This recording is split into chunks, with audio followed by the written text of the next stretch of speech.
নমস্কার দর্শক, এই মুহূর্তের সবথেকে বড় খবর সেটা হচ্ছে আমরা এই মুহূর্তে যে খবরটা পাচ্ছি পাক সার্কাস থেকে কিন্তু একটা ভয়ঙ্কর ঘটনা উঠে আসছে যে সেখানে নামাজ পড়া নিয়ে রীতিমতো টানাপোড়েন, উত্তেজনা এবং এই মুহূর্তে সেখানে অশান্তি চলছে, মারাত্মক অশান্তি।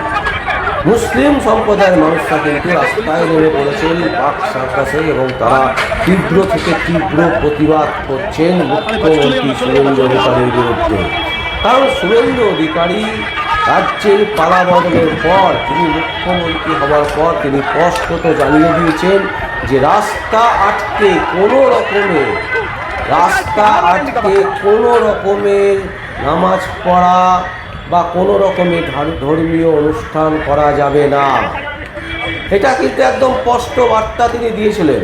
এবং শুধু তাই নয়, মসজিদে কোনো রকমের বৈদ্যুতিক যে মাইক বাজানো, সেই মাইক বাজানো যাবে না। আজান করা, নামাজ পড়া, এই সমস্ত জিনিস রাস্তায় করা যাবে না। এটা কিন্তু শুভেন্দু অধিকারী একেবারে স্পষ্ট বার্তা দিয়েছিলেন যেদিনকে তিনি মুখ্যমন্ত্রীর আসনে বসেছেন, সেই দিনকেই।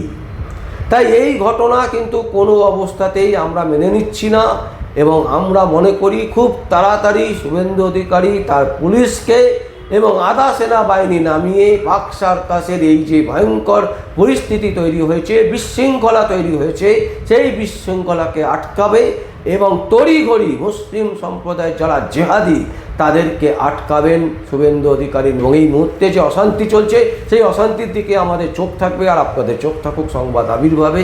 আমার নাম বিশ্বজিৎ পাল, সংবাদ আবির্ভাবের জন্য।